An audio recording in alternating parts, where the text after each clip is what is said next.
A lot of people hate The Legend of Korra because they don't like how many story arcs Korra has going on. People think it's disconnected and it doesn't make sense, so I'm here today to defend my girl.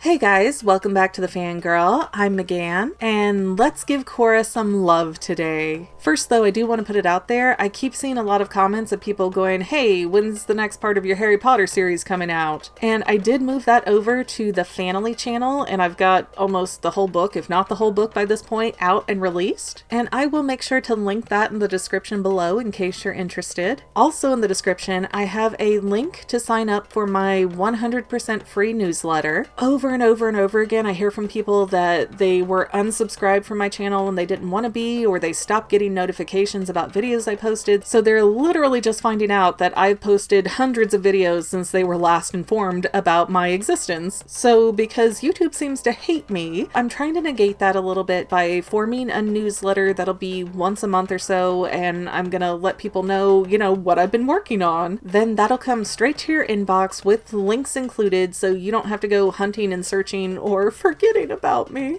Okay, back to today's real content. The biggest complaint I always hear about Legend of Korra is that Avatar the Last Airbender had one major villain story arc and Korra didn't. She had too much going on and too many different people and it wasn't connected. And I mean, people aren't completely wrong when they say that, but I also think that people are pretty quick to forget that Avatar the Last Airbender takes place over a 6 to 8 month long timeline. So each season of Avatar is only 2 to 3 months of time. To the contrary, over the Legend of Korra's 4 seasons, Korra ages from 17 to 21. So it's not like the Powerpuff Girls where villains are just popping up left and right. Things are happening over years of a gap. You also have to consider that Avatar the Last Airbender is giving us this big closing story arc for the 100-Year War, whereas Korra still has to deal with a huge part of that aftermath. The world hasn't fully healed just because the war ended. That just made a bunch of new problems, which was made very clear in the Avatar comics. But now that the Water Tribes and the Earth Kingdom aren't just hyper-focused on trying to survive from the Fire Nation attacks, the world is evolving and there's a whole new set of rules at play. But that doesn't mean that Korra's stories are random or disconnected. You just might have to work a little harder to see how closely her stories mimic real life. So in season 1, we have the story arc of Amon and the Equalist who want to take over Republic City and remove all the benders. And I don't just mean kick the benders out of town, I mean do some blood bending and take their powers away. The perceived imbalance between benders and non-benders created this new have and have not society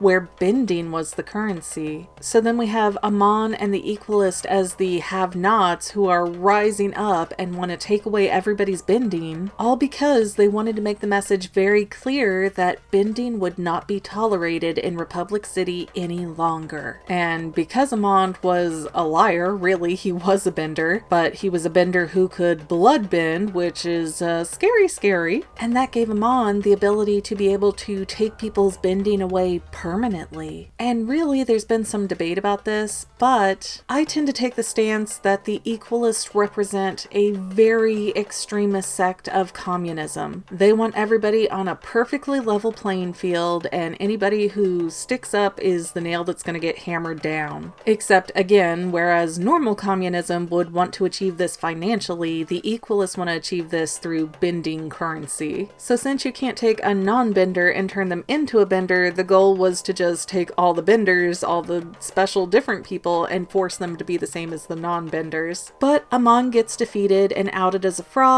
and then the Equalists all seem to disband and vanish. Now, I will agree that season 1 wraps up so nicely that season 2 can feel kind of like a different show. But also keep in mind that the creators of this series were being allowed to make a much more mature show, which really might not pan out with a Nickelodeon audience. So it's very likely that the creators had a 1-season deal with Nickelodeon with the option to add more seasons if the network so so desired. And with that being a probable issue, they had to wrap up season 1 in a way that would make sense if they didn't get a season 2, while still leaving room for something else to happen with season 2. However, if you look at the timeline, all of the doors that seem to slam shut at the end of season 1 are really what opened the windows for season 2. Mainly when the head honcho of Republic City, Tarlok, ends up being a villainous type and he offs himself to also kill his brother Amon. Republic City then goes, okay, we're not doing this again, so let's start a presidential election system. And that brought us President Raiko, who's an elected official, so he's going to act much differently than Tarlok did. Also, since season 1 ended with Amon dying and there was no real threat to Republic City anymore, it gave Korra the excuse to go home to the Southern Water Tribe. I mean, if Amon was still out there lurking somewhere in Republic City, there would be no logical breaking point for Korra to leave town. And because of that vacation, Korra is back in a rural setting where she is able to see dark spirits firsthand for probably the first time. Those dark spirits give Korra's uncle Unalaq, the leader of the Northern Water Tribe, an opportunity to manipulate Korra into opening the spirit world portals again. Keep in mind, those spirit world portals have been shut down for like 10,000 years ever since the original Avatar shut them down. And there are a lot of themes in this season of theocracy because the Northern Water Tribe is complaining that the Southern Water Tribe is so out of touch spiritually and that the North is so in touch spiritually that they don't have problems with dark spirits. So again, this animated series is teaching us about complex politics in a more subtle way. They never come out and say, oh yes, the Northern Water Tribe lives by such and such religion, but the whole spiritual nature of everything really drives that home. However, Korra's spiritual side is really lacking, which was a recurring issue in season 1, might I mind you, so this didn't come out of nowhere. But all of Korra's sort of spiritual constipation leads her to learn about the first Avatar, Wan, and how he combined with the spirit Rava and the dark side of Rava, Vatu. And this is where we start to learn about the whole notion of a dark avatar, where if the spirit Vatu were to combine with a human permanently, then they could be a force for the greater evil of the world that also keeps getting reincarnated. So this season provides us with a ton of backstory for the original Avatar series that we had no idea about. Weird side note here, but I always had it in my head that they called it the Avatar because it was the character that Rava was playing, and she would play that character until they died and then she'd get a new character. Just like in this old DuckTales game I had where your lives were Huey, Dewey, and Louie. So you'd start as Huey, if you died you'd be Dewey, if you died you'd be Louie. Kind of like that with a spiritual leader who could do all the bending. But as it turns out, the definition of Avatar has these Hindu origins where it means a manifestation of a deity in bodily form on Earth. Which technically means the same thing that I just said, but it's a lot more elegant. Either way though, the point still stands that even though they never breathe a word about Rava or Vatu in Avatar the Last Airbender, it was still an intended part of the story that we just never got to see. That's the downside of only having one major story arc about the end of a war.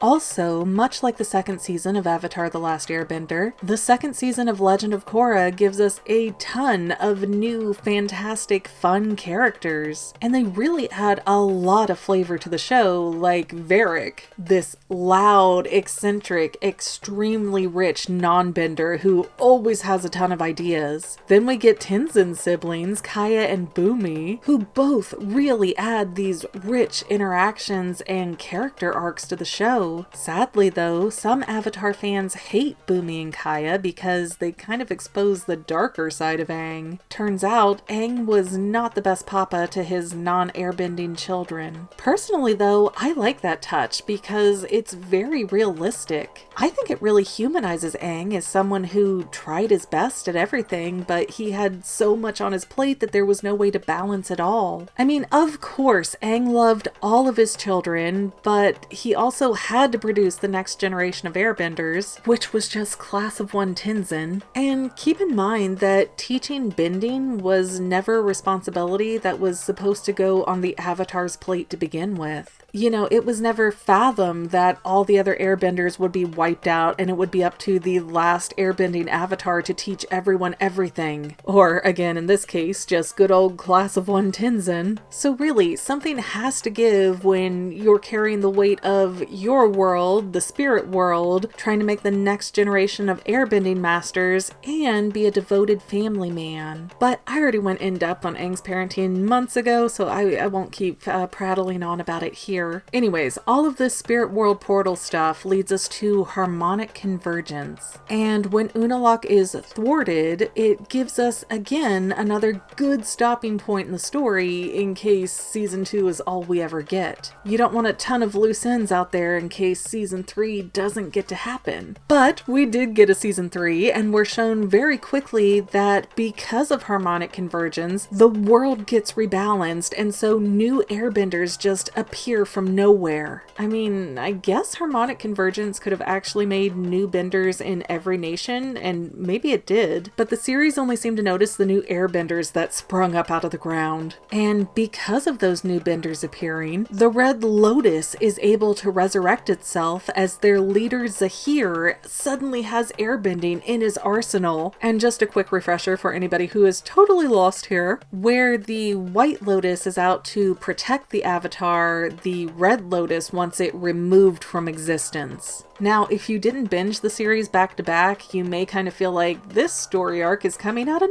nowhere. But do not forget that in the very first episode of season 1, it's brought up that Korra has never been allowed to leave the Southern Water Tribe, and to go to Republic City at the age of 17 to train with Tenzin, she actually has to sneak out of home. She basically runs away to gain her independence. And until season 3, we're never given any hint of a reason as to why Korra was kept home almost by force. Even in season 2, there's a moment where Unalaq kind of stirs the pot by telling Korra that all the previous avatars got to travel the world and train and experience things, and you were kept locked up here. Although that really couldn't be too accurate because according to Avatar the Last Airbender, you're not even supposed to know that you are the avatar until you're 16. But then again, Korra was extremely advanced with her bending abilities, so it's not like they were going to keep her status a secret. I mean, it took a few seconds into the whole series before she's screaming out as a toddler,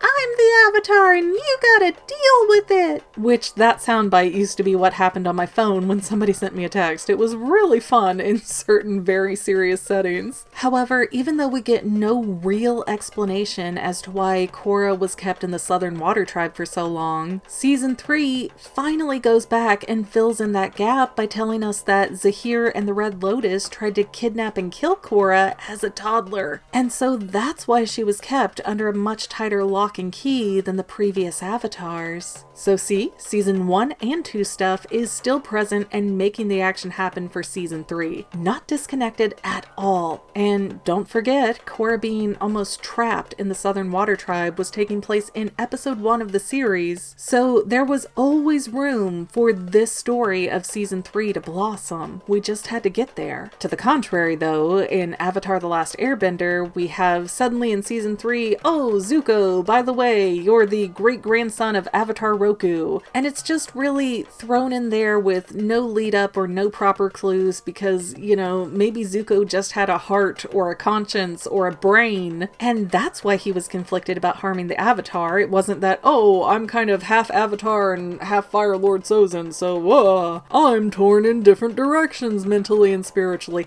Like, that's not how your brain works. That's not how it goes. You don't have one nice great-grandparent and one evil great-grandparent, and so you're at odds 3 generations later with yourself. That's not how people work. But people go along with that because they like Zuko and they want him to have a path to redemption. Meanwhile, some of those same fans are over here going they don't like Korra because her story evolves too much and she has too much going on, even though Korra's story makes a lot more sense and it is much better written by leaps and bounds. But people decide that they simply don't like Korra, so therefore her story has to be trash. It's just utter madness. Now, politically, Zahir and his crew represent anarchy. They don't want any government or person ruling over them, which is made very clear when they airbend the oxygen out of the Earth Queen's lungs. That murder threw Ba Sing Se into complete chaos, and the Red Lotus almost killed Korra with poison, but thankfully, Su Yin, one of Toph's metal-bending daughters, is able to bend the poison out of Korra because it's metallic. Well, at least Su gets most of it out. And by the end of season 3, the Red Lotus has all either died or been captured. However, even though that threat is all gone now, the whole ordeal leaves Korra just physically down and mentally broken. And with the Red Lotus out of the way, but the Earth Queen dead for realsies, no one really knew what to do to handle the situation, which gave space for Kuvira to rise up in season 4. Now, Kuvira was just supposed to go around the Earth Kingdom kind of fixing things back up after Zahir had gone through like a tornado, but Kuvira decides that she will not hand her powers back over to the Earth Kingdom, and she wants to form the Earth Empire instead. And that gives us an entire season where we are taught about fascism, where you will do what I say or I'll crush you because that is my will. Kuvira is just like this unstoppable force, but she is sane and charismatic enough that she can keep bringing people over into her side. So she is probably the most dangerous villain that Korra faces because it's almost effortless for Kuvira to take over the Earth Kingdom. Now, granted, Kuvira really isn't a major character until season 4, but she does make at least 2 appearances in season 3, so she was always kind of there in the background. She just wasn't empowered to step into the main story arc yet. Similarly, Avatar the Last Airbender shows us the Zuko Ozai Agni Kai in season 1, and Azula's in the audience, but we have no idea who she is yet. Azula really doesn't come into the show until season 2. Well, I mean, she kind of shows up at a teaser at the end of season 1, but she has no significance yet. So being that Kuvira was a featured, although minor character in season 3, it does show the intent that the writers wanted to move her up eventually, just like Azula. Anyways, while attempting to deal with Kuvira, Korra has to learn how to really overcome her trauma and severe PTSD that came about from being almost killed by Zahir. That journey to healing even takes Korra back face to face with Zahir, even though he's all chained down now, and Zahir even offers to be Korra's guide to the spirit world because she can't seem to get back in on her own, at least not as an out-of-body experience type of thing. The thing I find really interesting though is how Zahir responds to seeing Korra again. He's basically like, huh? You're still holding a grudge that I almost killed you? Like, that was forever ago, Korra. Why are you mad? And if you've ever had any kind of abuser or tormentor, it actually is a lot like that, where they are so narcissistic that they can't even seem to fathom that they hurt you. So when you confront them, they try to play it off like it was a game or no big deal, or you're taking things too seriously. You know, this whole vibe of why are you whining or being a sore winner kind of thing. However, on the plus side, Korra does learn how to make this kind of sort of peace with Zahir, or at least, if nothing else, she's able to take back the power that Zahir had over her. And that action gives Korra sort of the relevance that she needs to end the conflict with Kuvira without having to kill Kuvira. So because Korra was able to reach an inner peace, she could bring that into an outer peace, and then be the best avatar she could be. And while that peaceful resolution may be less visually gratifying than taking away somebody's bending, it also allows Kuvira to have a chance at a redemption arc as well. I'm not sure if Ozai would have ended the war or been emotionally saved while still being a firebender, but then again, nobody ever really got through to him to try, so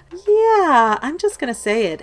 Aang's a quitter. Oh, and also in season 4, we get Prince Wu. Catchphrase, Wu down! And Prince Wu is actually the next in line for the Earth Kingdom throne, but as he's ascending, he decides to say, hey, I'm gonna make the Earth Kingdom a democracy. Huzzah! After that, even though there are no more seasons to Legend of Korra, we do have Turf Wars and Ruins of the Empire, which are the graphic novels. I'd really love for you guys to all read those for yourself, so I won't spoil them too much. I won't get into too much details, but I will put a link in the description below so that you can find those for yourself if you want to. But Turf Wars deals with the repercussions of the spirit portal popping up in the middle of Republic City, where it was never supposed to be, which also, side note, but a lot of Kuvera's ability to take over the Earth Kingdom was because she was experimenting with spirit stuff. So again, that wouldn't have really been an option if not for the events of season 2 and 3. So it is all very connected, even if people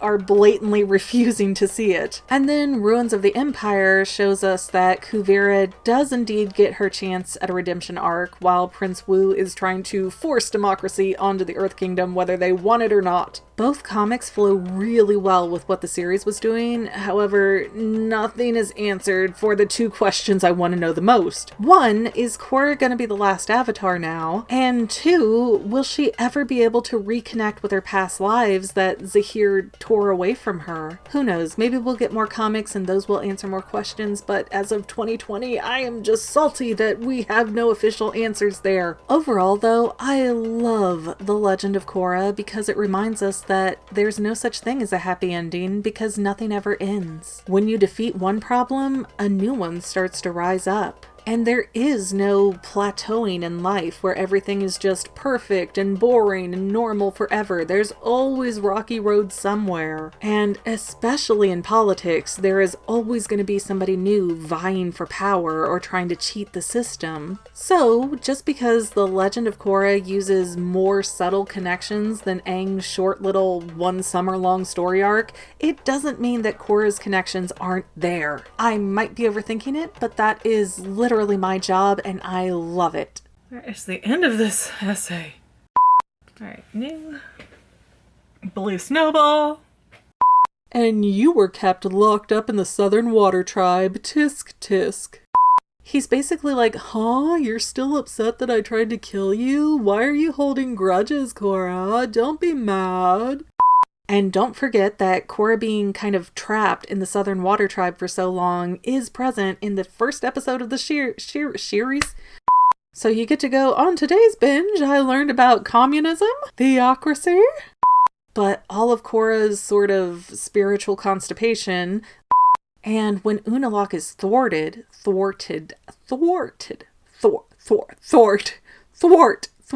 we go. And when Unalaq is thwarted, like, whoa, that is much more elegant. And this is where we start to learn about the whole idea of a dark avatar, where if Vaatu compines, what is wrong with me?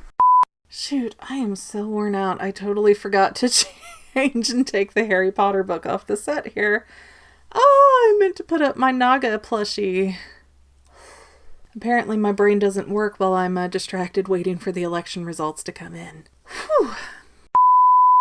Well, family members, we're almost done, but I want to invite you to hang out with me in some other places. I'm on Twitter and Instagram as my own personal self, and I have a Facebook page too, but I mostly just post photos over there. And sometimes people say, hey McGann, I want to mail you something. How do I do that? Easy. Just click the About tab on my channel page, and my most current P.O. Box info will be right there. I also run another channel, The Family. It's really a hodgepodge channel where we might post anything. Oh yeah, and I also sell shirts and stickers and stuff with the Family and the Fangirl logos. If that is your cup of tea, I have a link in every description of every video. Finally, if you want to help out the Fangirl channel and make sure I'm putting out video essays for years to come, the best way you can help is by subscribing and watching more of my videos, whether they're new, old, whatever. Maybe even share one or two on social media, help spread the word. People who watch to the end of videos like you helps to tell the site, hey, this is a good video, we should recommend it to other people. So if you made it this far, leave me a comment of something like, hey, I made it to the end. Love ya. See you next time, family members. Bye.